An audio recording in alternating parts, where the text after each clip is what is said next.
the central challenge is there's lots of it. There's lots of information. We're cut across 8 sectors just in agriculture, plus tourism, plus media. All of those are strongly interrelated in some way, and so just the amount of information that you have to actually keep live in any one moment is quite a lot. The other thing is the nature of markets in general, but in Nepal, they're rapidly changing. Things can move quite quickly, so you have to update your information and update your knowledge quite frequently.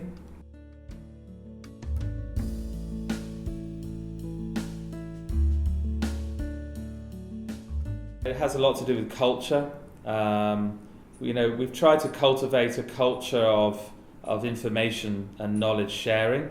So, knowledge isn't power in Samarth unless it's shared. Keeping something to yourself because you think you might score brownie points because you know it and other people don't. Actually, you're the loser in that regard because it's just not the way we do things. So, if there's something interesting that somebody knows, it's we try and make that something. You put the onus on the person who knows it to share it with as many people as possible. And then, so secondly,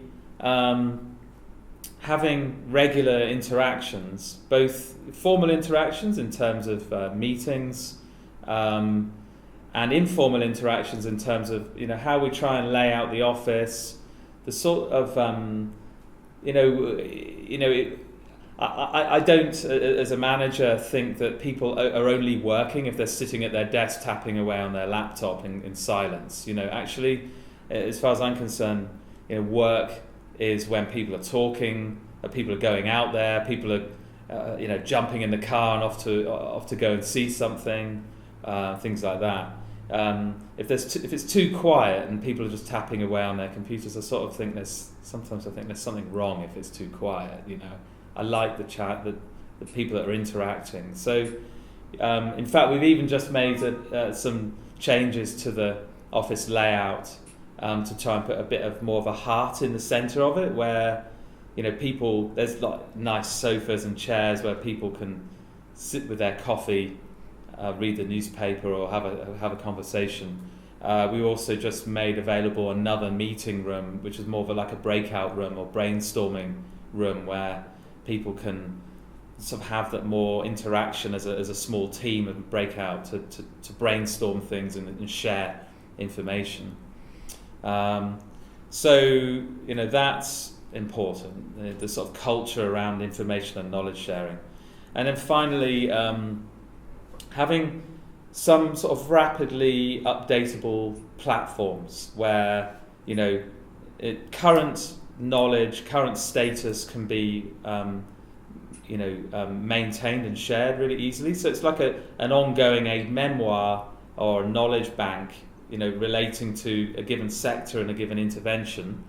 That when we're having these meetings, that's our reference point. So we can say, okay, where are we now? Okay, this has happened, this change has happened, or we found out that this might happen in the future that might have implications for the program.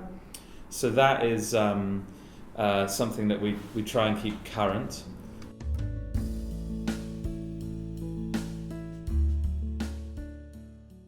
We try and keep it strategic. I mean, the clue is in the title. It's a strategic review rather than an operational tactics review. Those things happen much more frequently. So on strategy, we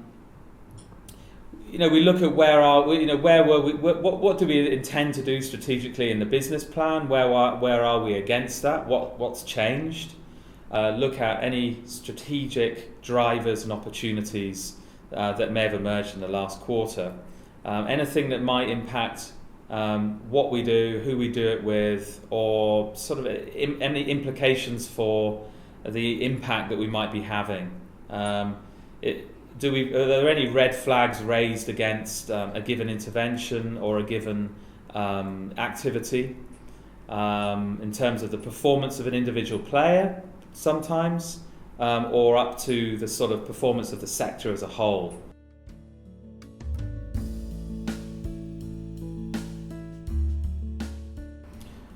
I mean, I think it's so integral to what we do. It's hard to separate it as a factor, you know. But what it enables us to do really is be very responsive and adaptive to the way that we manage and indeed design interventions. You know, so being well informed means that we can take quick decisions.